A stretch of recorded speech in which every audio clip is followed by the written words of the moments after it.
বন্দরনগরী চট্টগ্রামের পতেঙ্গা সমুদ্র সৈকত লালখান বাজার পর্যন্ত নির্মিত এলিভেটেড এক্সপ্রেসওয়ে আজ পর্যন্ত বাইক কোনোদিন অ্যালাউ না করে কর্তৃপক্ষ। তবুও এর পরেও কিছু কিছু বাইক নিয়ম না মানি উঠে যাগুই এলিভেটেড এক্সপ্রেসওয়ে। অধিকাংশ সময় বাইকারল যাইত ফেললেও মাঝে মধ্যে ধরা পড়ে পুলিশ রাতত, আর তখনই বাদে গন্ডগোল। পুলিশ হনবতে যাইত দিলি তখন বাইকারলও নাসরবন্দার মতো আচর শুরু করে।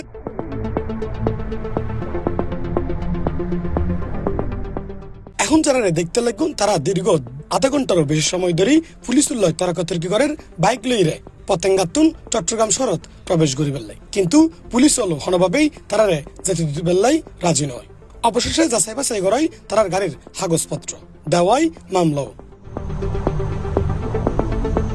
সিএমপি কমিশনের হরা নির্দেশ দিয়ে হন বাইক যাতে এলিভেটেড এক্সপ্রেসওয়ে উড়িত না পারে আর ইয়ান বাস্তবায়নে কঠোরভাবে দায়িত্ব পালন করেন পুলিশ কর্মকর্তা হলো। তবে অধিকাংশ সময় বাইকের বিভিন্ন ক্ষমতাশালী ব্যক্তির ক্ষমতা ব্যবহার করিয়ে ব্যবহার করতে চায় এই এক্সপ্রেসওয়ে, যার কারণে বিভাগত পরম্পরায় পুলিশ সদস্য হতো।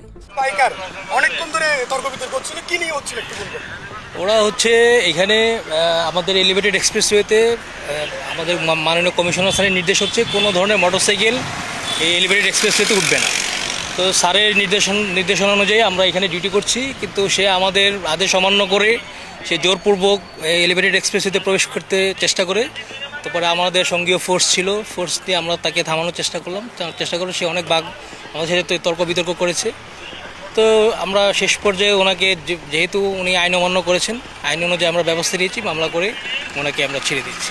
উনি দেখছিলাম যে মোবাইল ফোনে মুঠোফোনে আপনাকে ক্ষমতা প্রয়োগ করছিল, কাউকে ফোনে ধরিয়ে দিচ্ছিল, আসলে কি করছিল, কি বলছিল?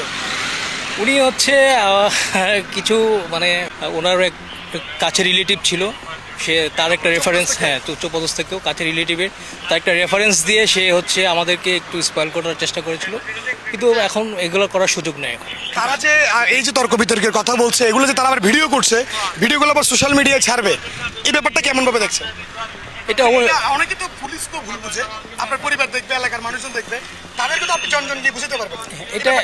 এটা হচ্ছে দেখা গেল যে একটা ভিডিও 10-15 মিনিটের ভিডিও, কিন্তু ওরা হচ্ছে ওই পুরো ভিডিও না দিয়ে এটা ছোট ক্লিপ করে জাস্ট মূল থিম যেটা সেটা আড়াল করে দেখা গেল যে এমন একটা ক্লিপ ভিডিও সোশ্যাল মিডিয়ায় আপলোড করলো, সামাজিকভাবে একটু মানে আমাদের ফ্যামিলি বা আমাদের আত্মীয় স্বজন যারা আছে ওরাও আমাদেরকে একটু নেগেটিভভাবে চিন্তা করে, ঠিক আছে।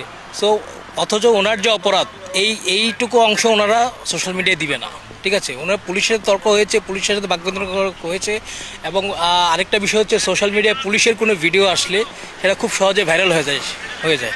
ওরা এই সুযোগটাই দেয় আসলে সবসময়। এখন এটার জন্য দেশবাসীকে কি বলবো, যারা দেখে ভিডিওটা দেখে নেগেটিভ চিন্তা করে তাদেরকে কি বলবো? দেশবাসীকে বলবো যে বাংলাদেশ পুলিশ সবসময় আপনাদের পাশে আছে, বিপদে আপদে সবসময় পাশে আছে, জনগণের পাশে আছে। সো এইসব নেগেটিভ নিউজে কান দিবেন না, সবসময় পুলিশের কাছে আসবেন, প্রপার সহযোগিতা পাবেন। সবকিছু সুন্দর এবং সুশৃঙ্খলভাবে চালাইবেলাই আছে নিয়ম কানুন, তবে মানতে নারাজ বোধ সমত এদেশের মানুষজন, যার কারণে আইন শৃঙ্খলাত ঘটে নানারম্যে অবনতি। ইফতেখার নতিশন, C+ চট্টগ্রাম।